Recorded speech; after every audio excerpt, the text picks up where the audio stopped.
Al-Baqarah ayat 155 sampai 157. Allah sampaikan gini. Walanabluwannakum bisyai'. Di situ pakai la sebagai taukid. Lalu pakai nunnya ta'zim. Tadi kita bahas waktu subuh. Demi keagunganku, aku membuat hukum dalam kehidupan. Setiap hambaku yang ingin sukses, dia mesti mengeksplor kemampuannya meraih kesuksesan itu dengan melewati tahapan-tahapan kehidupan. Itu yang kita sebut ujian. Sebab kalau tidak diuji, tidak mungkin kita bisa meraih apa yang kita harapkan. Anak-anak mau jalan kan latihan dulu. Mau bicara latihan dulu. Anak sekolah lulus latihan dulu. Itu hukum kehidupan. Dengan berlatih itu semua potensi di diri kita hidup. Itulah adilnya Allah. Kalau nggak dibegitukan, ini nggak kuat nih. Kaki nggak kuat jalan. Tangan nggak berfungsi, otak nggak berfungsi. Dibuat sistem kehidupan kita itu berjalan. Lewat apa? Ujian. Jadi sebetulnya ujian-ujian yang kita hadapi itu satu, secara fitrah Allah siapkan untuk memperkuat diri kita dan sistem bagian tubuh kita. Satu itu.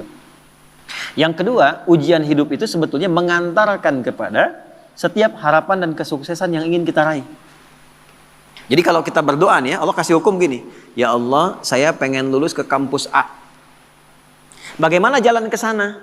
Nah, itu sistemnya ada ujian khusus tuh.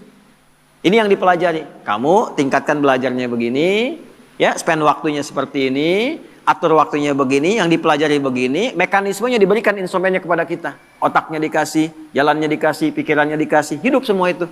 Jadi kalau cuman pengen lulus tapi nggak ikut sistem ini, nggak akan masuk. Sadar ya? Nanti sama semuanya. Yang pengen pintar ada jalannya, yang pengen kerja ada, yang pengen sukses ada. Dibuat sistem seperti itu sehingga sibgoh kehidupan dunia kita untuk tatanan kehidupan ini semua hidup. Ya, ide muncul, pembangunan muncul, kreativitas muncul. Maka Allah sampaikan, walanabluwannakum bisyai'. Semua orang yang hidup, yang ingin mengharapkan sukses, ingin berhasil, pasti akan melampaui dan melewati ujian-ujian dalam kehidupan. Contohnya apa? Kegelisahan. Ju', rasa lapar. Bisa diartikan aset yang berkurang. Ya, naik turun dalam kehidupan. Kemudian naqsi minal amwal, yang tadinya naik, matang, turun. Ya, itu diuji itu supaya apa? Ada dua tuh. Ya, satu supaya kemampuan potensi kita itu hidup lagi. Kalau nggak gitu nggak keluar ide-ide kita itu. Nggak keluar kemampuan kita. Makanya uniknya perusahaan-perusahaan hebat kadang-kadang bikin studi, bikin masalah. Coba cari perusahaan besar itu. Kadang-kadang bikin masalah dulu, nyelesain sendiri. Supaya apa? Muncul ide baru. Nah, Allah sudah bikin fitrah dalam hidup. Diciptakan itu supaya semua potensi kita keluar. Yang kedua, sebetulnya jawaban dari doa kita. Nggak ada satupun ujian kecuali sesuai dengan permintaan kita. Itu adilnya Allah. La yukallifullahu nafsan illa usaha. Allah nggak mungkin nguji kecuali sesuai kemampuan yang jadi kebutuhan kita. Apa butuhnya, apa pengennya, sesuai sifat ujiannya. Jadi kalau Anda sekarang mengalami masalah, sebetulnya masalah itu disiapkan oleh Allah untuk mewujudkan doa-doa kita. Harapannya pengen apa, ini ujiannya. Dan kita mampu melakukan itu. Ya, makanya tadi di surat Al-Insyirah waktu subuh kita bahas itu harus optimis. Begitu diuji, yakin saya bisa. Karena nggak mungkin Allah titipkan kalau tidak mampu menjalaninya. Jadi jangan pernah kita mencela satu persoalan hidup yang diujikan. Karena sesungguhnya ujian itu hasil dari permintaan kita sendiri.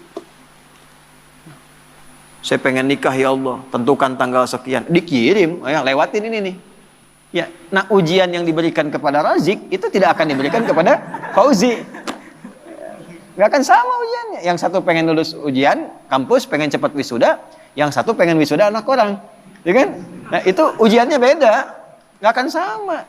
Masalahnya pun beda. Jadi ketika melewati masalah itu sebetulnya ingin mengabulkan doa yang diminta. Nah, jadi jangan pernah menyalahkan masalah. Gara-gara ini nih saya begini. Tidak, nanti hikmahnya datang belakangan. Nah ilmu hikmah itu mahal. Hikmah itu tingkat ilmu tertinggi. Kalau belum paham, yakini dulu, lewatin dulu, baru nanti hikmah datang belakangan. Nah sekarang baru kita masuk mas. Sebelum ke Nabi Zakaria dan Nabi Ayub tadi, bagaimana menyelesaikannya? Ya, Allah kasih contoh dulu. Nanti kamu kegelisahan pasti ada. Ya, lapar itu ada, gitu kan? Kemudian ujian berkurang harta, kadang naik, kadang turun ada, gitu. Dikurangin dulu nih supaya kreativitas muncul, nanti diakumulasikan lagi. Ya kalau nggak begitu nggak akan kreatif. Wal anfus sakit, capek, lelah, ada tetangga, kerabat meninggal, keluarga dan sebagainya, supaya belajar dari kebaikan dia. Ya, selalu ada hikmah. Nah, ujungnya apa?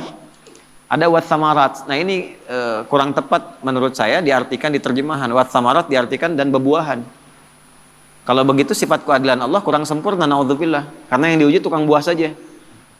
Tukang sayur enggak, tukang boneka enggak gitu kan? Nah, samarat di situ pakai ilmu balaghah bacanya, pakai kinayah. Kalau kita nanam sesuatu kan yang pengen buahnya. Tapi kan tanam dari benih, tumbuh, dirawat. Begitu besoknya mau panen, mangga, malam-malam diambil orang. Anda ikut tender, sudah memenuhi kualifikasi, begitu mau dihasilkan, diserobot orang. Ada ya? Wabasyiris sabirin. Nah, konsep umumnya Allah sampaikan, berbahagialah orang yang sabar. Itu konsep umum. Jadi kalau sedang menerima persoalan, dihadapi, terima dulu dengan sabar. Sabar itu apa? Bukan diam. Teruskan. Ya. Alladzina idza asabathum musibah, yang kalau dia ditimpa dengan apa yang dia inginkan itu, nah itu musibah tuh. Ya, musibah. Saya pengen pesantren dikasih sama Allah, ini musibah. Jadi musibah itu nggak harus selalu buruk, tidak. Baik. Ya, Anda pun datang ke sini bagi saya musibah. Ya, sebaliknya saya ada di sini musibah bagi Anda. Jadi sesuatu yang dialami musibah itu. Kalau mengalami apapun, dia langsung punya keyakinan, inna lillahi wa inna ilaihi raji'un. Yang dititipkan Allah kok, pasti Allah ngasih solusi juga. Semua milik Allah, apa yang nggak mungkin bagi Allah. Nah itu. Cuman kesalahannya orang sekarang itu dilekatkan dengan kematian saja. Semua punya Allah dan akan kembali kepada Allah. Ya kita juga punya Allah. Gitu? Pekerjaan kita punya Allah.